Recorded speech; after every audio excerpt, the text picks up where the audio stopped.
স্বয়ং পরমেশ্বর ভগবান শ্রীকৃষ্ণ আগেই সাবধান করে গিয়েছেন, খিদেতে মরে গেলেও রথযাত্রার দিন ভুল করেও এই 4টে সবজি মুখে তুলবেন না। আর আপনারা ভুল করেও যদি এই 4টে সবজি খাদ্য হিসাবে গ্রহণ করে থাকেন, তাহলে পরিবারে চরম দারিদ্রতা, অমঙ্গলের ছায়া পড়বে সুনিশ্চিত।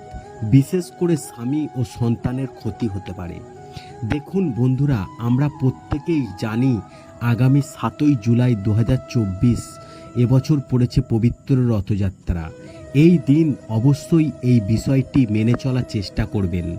আর বন্ধুরা, আপনারা যদি এই সবজিগুলি ভুল করেও খেয়ে থাকেন, তাহলে আপনাদের নিজের বিপদ আপনারা নিজেরাই অজান্তেই ডেকে আনবেন।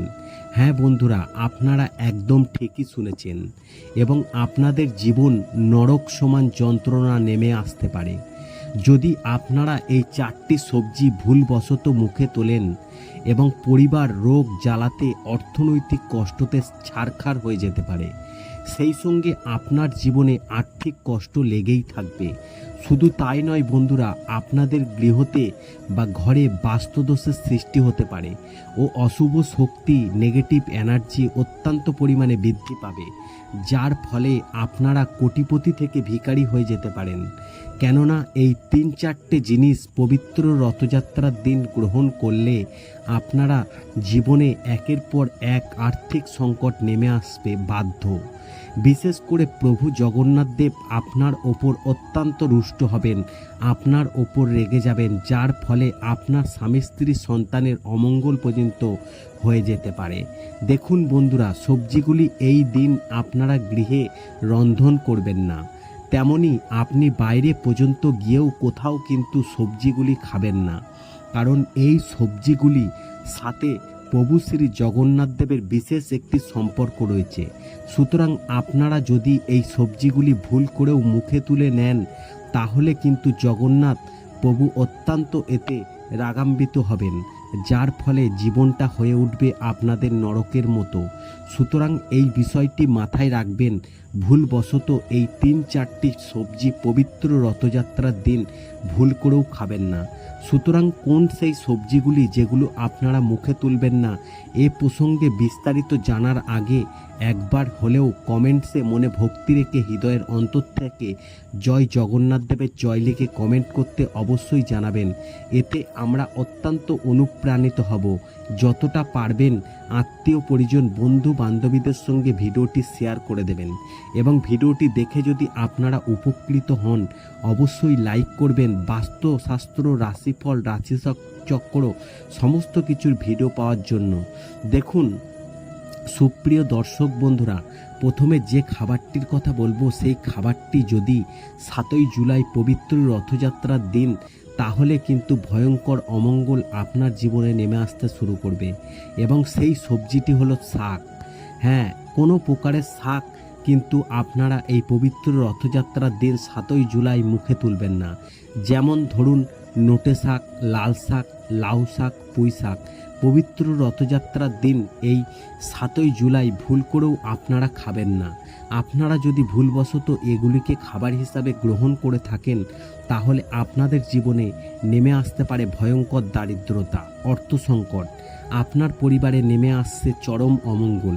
দেখুন শাস্ত্রমতে প্রভু জগন্নাথ দেব, মহারানী সুভদ্রা এবং প্রভু বলরাম স্নানযাত্রা থেকে শুরু করে রথযাত্রা পর্যন্ত জ্বরে আক্রান্ত হওয়ার কারণে পটলের বালিশের ওপর মাথা রেখে কলমি শয্যার ওপর শুয়ে থাকতেন।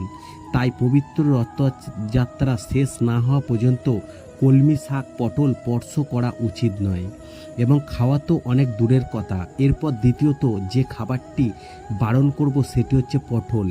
দেখুন কেন এই পটল আপনারা এই পবিত্র রথযাত্রার দিন খাবেন না, সেটা কিন্তু আমাদের শাস্ত্রে বিশেষভাবে উল্লেখ রয়েছে। প্রভু স্নানযাত্রা থেকে শুরু করে যখন প্রভু শ্রী জগন্নাথ দেব জ্বরে আক্রান্ত হন, প্রভু তখন পটলের বালিশে মাথা রেখে ঘুমিয়েছিলেন পবিত্র রথযাত্রার দিন পর্যন্ত। তাই কোনো ভক্ত যদি এই পবিত্র রথযাত্রার দিন গৃহেতে পটল রান্না করেন বা পটল খান, তাহলে প্রভু জগন্নাথ দেব তার ওপর অত্যন্ত রাগান্বিত হন। এরপর শরীরে যেমন একের পর এক রোগ জ্বালা যন্ত্রণা লেগেই থাকে, আর্থিক কষ্ট ব্যক্তির উপর চরমভাবে প্রতিফলিত হয়।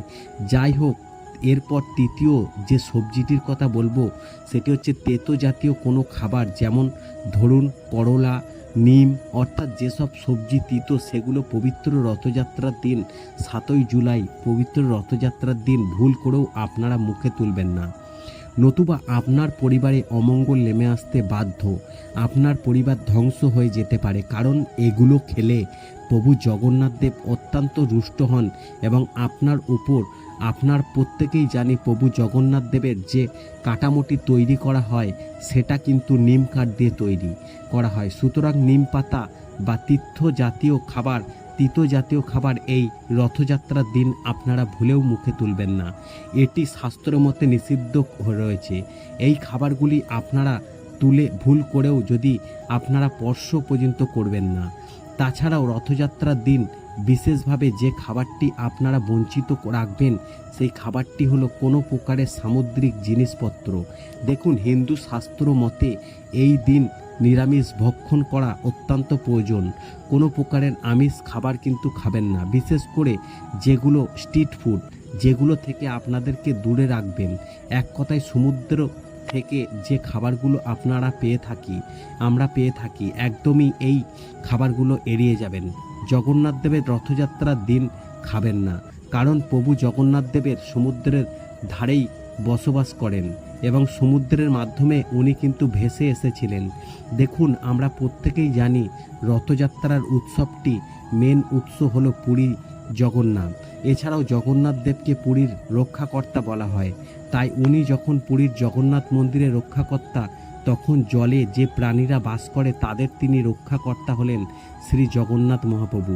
তাই কখনো রথযাত্রার দিন সামুদ্রিক কোনো প্রাণী হত্যা করে খাবেন না। সামুদ্রিক মাছ, কাঁকড়া, ইলিশ এবং এই জাতীয় কোনো প্রাণী হোক বা মাছ হোক আপনারা ভুল করেও রথযাত্রা চলাকালীন এই ভুল করেও মুখে তুলবেন না, নতুবা প্রভু জগন্নাথ দেবের ক্রোধের রসাতলে পড়ে আপনারা নরক সমান যন্ত্রণা নেমে আসবে।